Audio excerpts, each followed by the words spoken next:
जय श्री कृष्णा, राधे राधे। कार्तिक मास की पूर्णिमा आज मनाई जा रही है, यानी कि कार्तिक मास का अंतिम दिन आज है। जैसा कि आप सभी को पता है कि भीष्म पंचक लगे हुए थे, तो ये भीष्म पंचक का आखिरी दिन है।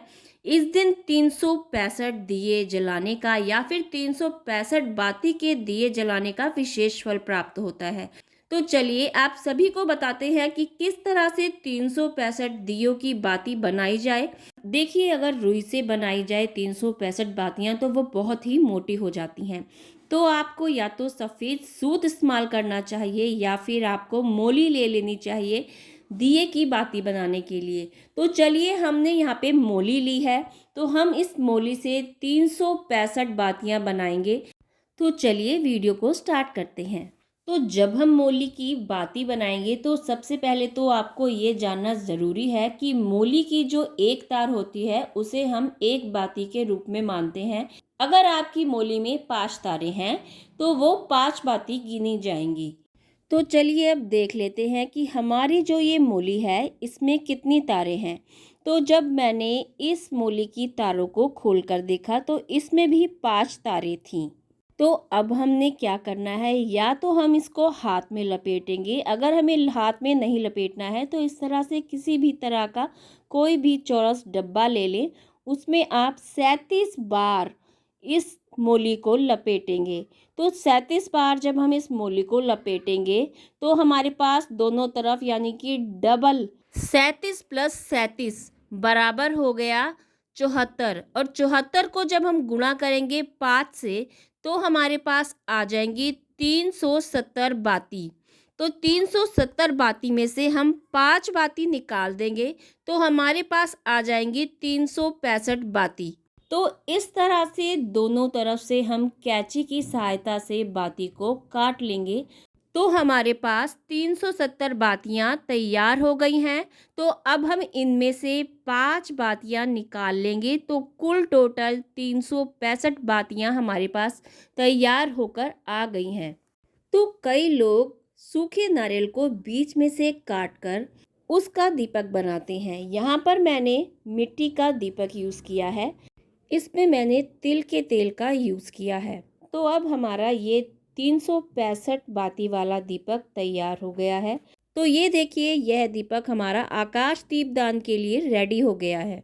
तो अब हम 5 दिए और रेडी कर लेंगे जो हमें अलग अलग जगह जगानी है।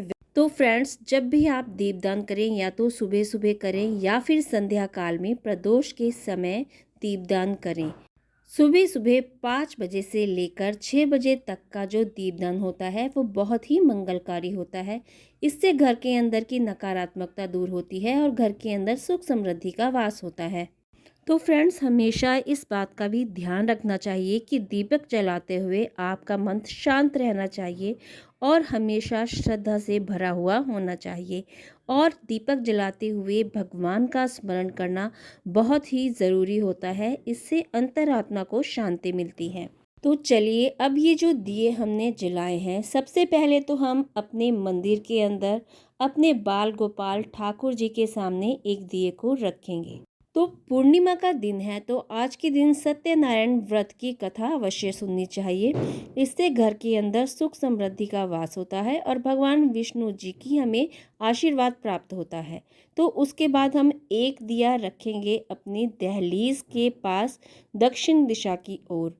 तो एक दिया हमने रखा है भगवान जी के पास और एक दहलीज पर रख देंगे। तो इस तरह से ये देखिए, हमने एक दिया दहलीज पर रख दिया है। तो इस दिन किया जाता है 365 बाती वाले दिए का आकाश दीपदान। तो अब चलिए, हम ऊपर आ गए हैं। यहाँ पे हमारी तुलसी माता भी हैं। अब हम फूलों का आसन देके तुलसी माता जी के सामने एक दिए को जगाएंगे और तुलसी माँ की आरती करेंगे। ऊपर छत पे बहुत ज़्यादा तेज़ हवा चल रही थी। बहुत ही मुश्किल से दिए को मैंने जलाया है। और अब हम करेंगे आकाश दीपदान।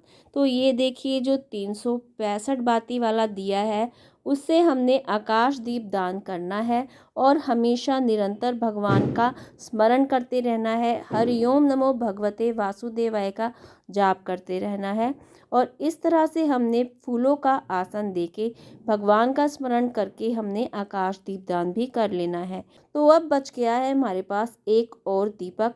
तो इस दीपक को हमने अपने आंवले के पेड़ के नीचे यानी कि आंवले के पौधे के नीचे रख देना है, पुष्पों का आसन दे। संभव हो सके तो इस दिन हर पूजनीय पौधे पर दीपक जलाना चाहिए। पीपल के पेड़ पर दीपक जलाना चाहिए। शमी के पेड़ पर भी आप दीपक जला सकते हैं। आंवले के पेड़ पर भी आप दीपक जला सकते हैं। केले के पेड़ पर भी आप दीपक जला सकते हैं। ऐसा माना जाता है कि बनारस के तट पर सारे देवी देवता आज के दिन आते हैं।